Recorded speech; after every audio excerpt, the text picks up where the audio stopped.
तो बजट से पहले बैठकों का दौर शुरू हो गया है और आज वित्त मंत्री निर्मला सीतारमण ने अर्थशास्त्रियों, किसान संगठन और कृषि विशेषज्ञों के साथ बजट को लेकर बैठक की है।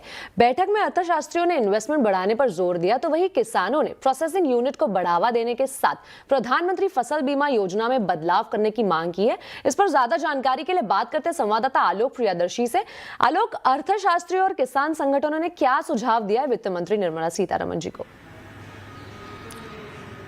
बिल्कुल, देखिए, जो आज बैठक हुई, पहली बैठक थी प्री बजट कंसल्टेशन की। अर्थशास्त्री जब गए तो उन्होंने जो डिमांड किया, जो हमारे सूत्र बता रहे हैं, उसके मुताबिक उन्होंने खास तौर से जो एनर्जी, क्लीन एनर्जी और साथ ही साथ मैन्युफैक्चरिंग सेक्टर पर ज़्यादा जोर करने के लिए बताया और कहा कि तत्काल मैन्युफैक्चरिंग पॉलिसी एक आनी चाहिए कॉम्प्रिहेंसिव, जिससे कि ज़्यादा से ज़्यादा रोजगार बढ़ सके और साथ ही साथ प्रोडक्शन भी बढ़ सके, एक्सपोर्ट इंपोर्ट में बढ़ावा दिया जा सके। तो इसके साथ साथ उन्होंने ये भी कहा कि जो इंडस्ट्रियल क्लस्टर है, वहाँ पर जो खाली पड़ी ज़मीनें हैं उन पर टैक्स लगाया जाना चाहिए, ताकि ज़्यादा से ज़्यादा वहाँ इंडस्ट्री लग सके और वहाँ पर कामकाज शुरू हो सके, प्रोडक्शन बढ़ सके।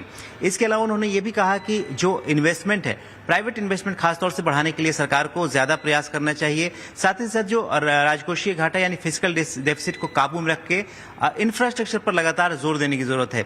जीएसटी कटौती से हालांकि डिमांड में बढ़ोतरी हुई, लेकिन ये मोमेंटम जारी रहे, इसको लेकर भी सरकार को ध्यान देना चाहिए।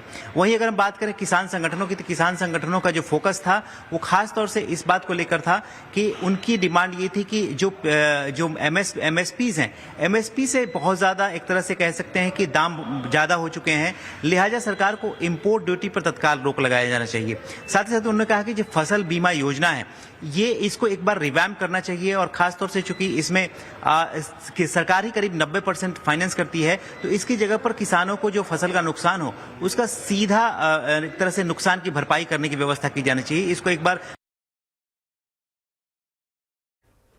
जी, शुक्रिया इस पूरी जानकारी पर।